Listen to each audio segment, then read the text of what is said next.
അടുത്തത് നമ്മളിപ്പോ ഷിനോജിനോടൊന്ന് ചോദിക്കാം. ഷിനോജിന്റെ ഒരു പ്രത്യേകത, ഷിനോജ് എത്ര വർഷമായി ഇപ്പൊ തുടങ്ങിയിട്ട്? ഞാന് 2012 12 ഈ സൂപ്പർ മാർക്കറ്റ് ഫീൽഡിലേക്ക് വരുന്നത്. 13 വർഷം. 13 വർഷം. നേരത്തെ അച്ഛൻ തുടങ്ങിയൊരു സ്ഥാപനമായിരുന്നു. പിന്നെ ഞാൻ ഏറ്റെടുത്തു. 13 വർഷമായിട്ട് സൂപ്പർ മാർക്കറ്റ് നടത്തിക്കൊണ്ടിരിക്കുക.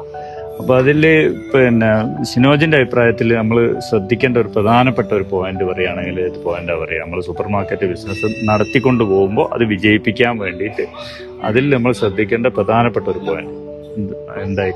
ഈ സൂപ്പർ മാർക്കറ്റ് എന്ന് പറഞ്ഞാൽ ഏറ്റവും പെട്ടെന്ന് തുടങ്ങാനും ഏറ്റവും പെട്ടെന്ന് ക്ലോസ് ചെയ്യാനും പറ്റുന്ന ഒരു സംഭവമാണ്. അതായത് നമ്മളെ ജാഫർ പറഞ്ഞ പോലെ തന്നെ നമ്മളെ ക്യാഷ് ഫ്ലോ അത് കറക്റ്റ് അല്ലെങ്കിൽ, അതേപോലെ തന്നെ സൂപ്പർ മാർക്കറ്റിൽ ഒരുപാട് നമ്മൾ സ്റ്റോക്ക് പുറത്തേക്ക് പോകാനുള്ള ഒരുപാട് സാധ്യതയുണ്ട്. സ്റ്റാഫാകട്ടെ സ്റ്റോളിനാകട്ടെ എങ്ങനെയായാലും ഒരുപാട് സാധ്യതയുണ്ട്.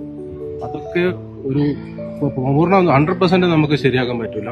എന്നാൽ പോലും അതൊക്കെ കറക്റ്റ് ചെയ്തു സ്റ്റോക്കിൽ ഒരു കൺട്രോൾ ഉണ്ടാവുക, ഷ്രിങ്കേജ് അതിലൊക്കെ ഒരു കൺട്രോൾ ഉണ്ടാവുക എന്നുള്ളതാണ്. സ്റ്റോക്കിന്റെ കാര്യത്തിൽ ഒരു കൺട്രോൾ ഉണ്ടാവുക എന്നുള്ളതാണ് ഒരു പ്രധാനപ്പെട്ട പോയിന്റ്. അത് എല്ലാവരും ശ്രദ്ധിക്കുക എന്നുള്ളത്. അപ്പൊ നമ്മൾ 2 പോയിന്റ് ഡിസ്കസ് ചെയ്തു. ഒന്ന് ക്യാഷ് ഫ്ലോന്റെ കാര്യം, 2 സ്റ്റോക്കിന്റെ കാര്യം. ഈ 2 പോയിന്റ് പ്രധാനപ്പെട്ട ഒരു കാര്യമാണ്. അത് എല്ലാവരും ശ്രദ്ധിക്കുക. ഓക്കെ.